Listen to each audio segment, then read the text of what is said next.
The culture of moving fast at Facebook, is this a good thing or does it just get you into trouble? And we could talk about things like home and if you want. Yeah, I mean, whatever you want to cover. Yeah, I mean, it gets us into tons of trouble, right? So I'm of the belief that values are only useful when they're controversial, right? So, you know, there are companies that write out these value statements that I think are kind of meaningless because they're table stake stuff. I mean, people are, it's like, be honest. It's like, of course you're going to be honest. I mean, that's not a choice, right? That's not a value. You have to be honest, right? I mean, like, go home if you're not honest.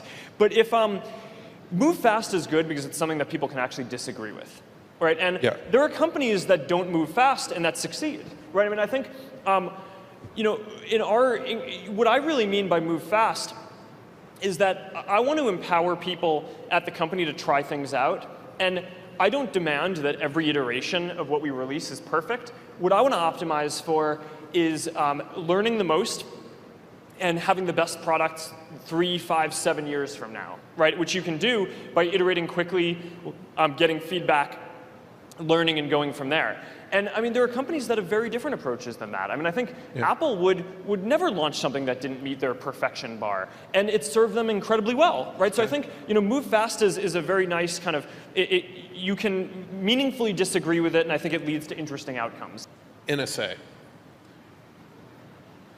User data. You have 1.1 million users, billion. You have more data than any entity in the world. And it's all of our data, and we care a lot about it, and we don't want people necessarily getting it and then using it to do bad things. We know what Facebook has done over the last several months to try to help increase transparency. We've seen the lawsuit, we've seen those efforts, and I don't need you to repeat them, although I'm happy to talk about that if you want. What I want to know is what Mark Zuckerberg thinks about these issues and our right to privacy versus the government. Yeah, so, I mean, we take our role really seriously. I think it's my job and our job to protect everyone who uses Facebook and all the information that they share with us. It's our government's job to protect all of us and also to protect our freedoms and protect the economy, right, and companies. And I think that they did a bad job of balancing those things here, right?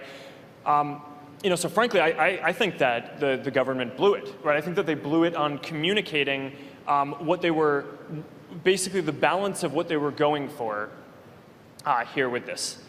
So, you know, the morning after this started breaking, there were like a bunch of people asked them what they thought, and the government's comment was, "Oh, don't worry. Basically, we're not spying on any Americans," right? And it was like, "Oh, wonderful. Yeah, it's like that's really helpful to companies who are trying to serve people around the world and really going to inspire confidence in American internet companies. It's like, thanks for going out there and being really clear about what you're doing." So I think that was really bad, right? And we've been pushing just to get more transparency on this, and I actually think we've made a big difference, right? I mean, we haven't. The big question that you'd get from all the coverage is, you know, so what's the volume of the total number of requests that are going on? Is it closer to 1,000 requests that the government is making of us, or is it closer to 100 million, right? And I mean, from the coverage and from what the government has said, you would not know the difference, right? But we worked really hard with the government behind the scenes to get it to the point where we could release the aggregate number of requests, and it was around 9,000 in the last half a year. And, you know, does that number tell us everything that we want? No. And, you know, that's why when the conversations kind of got to the point where we weren't going to make further progress, we decided to sue them so we could reveal, you know, is it 1,000 or 2,000 or 3,000 or 4,000 or 8,000 of the 9,000 requests. But the reality is, because of the transparency that we pushed for, you know, now people can know, and I think they deserve to know, that the number of requests that the government is making is closer to 1,000, right? It's 9,000 or less in the last 6 months, and definitely not, you know, 10 million or 100 million. It's not a dragnet with regard to grabbing data from you directly. So, you know, I mean, we're not at the end of this. I wish that the government would be kind of more proactive about communicating. We aren't psyched that we had to sue in order to get this, but we feel like people deserve to know this, and we just take this really seriously.